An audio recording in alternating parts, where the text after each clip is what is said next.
vote no on this bill. Thank you very much. The gentleman from Fairfax, Mr. Simon. Mr. Speaker, speaking to the bill. The gentleman has the floor. Mr. Speaker, members of the House, I appreciate the gentleman from Campbell's comments, and I'm going to take him at absolute face value that this came about because he saw a discrepancy that existed in the law. The problem is the discrepancy, it wasn't an oversight. It wasn't a mistake, and it wasn't something nobody thought of. It exists for a reason. And the reason is because of what photo IDs do and how you use them. When somebody comes to apply in person, you take a photo ID out, and you're able to look at the picture on the photo ID, look at the person, look back at the photo, and you can tell if the person that's standing in front of you is the person who's pictured in that photo ID. That's how photo ID works. That's what it does.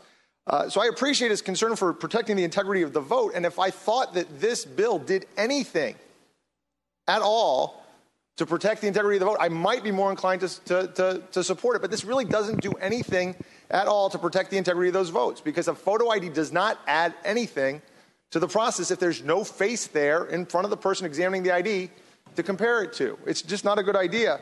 And Mr. Speaker, the reason I'm speaking on this bill at all, we heard some speeches the other day about how we all can sort of bring some of our expertise from our day jobs to the floor here and help illuminate the rest of the body. So I verify people's IDs for a living. It's part of what I do. I do real estate settlements, as many of you know, and one of my jobs is to make sure the person signing the documents and receiving the money has given me a photo ID.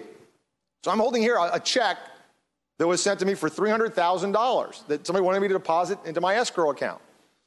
And he told me not to worry because he'd also sent along a copy of his photo ID. So if I'd relied on that picture of the photo ID that was mailed to me and deposited this check, then the next day when he asked me to wire it back to his account in Japan, my escrow account would have been short $298,530.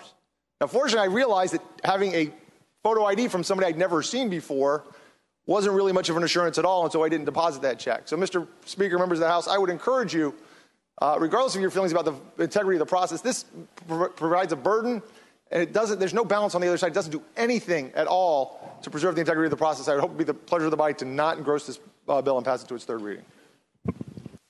Shall the bill be engrossed and passed to its third reading? Those in favor of that motion will say aye.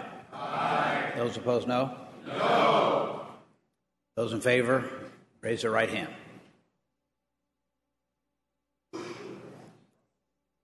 I think that's enough. The bill is engrossed and passed to its third reading.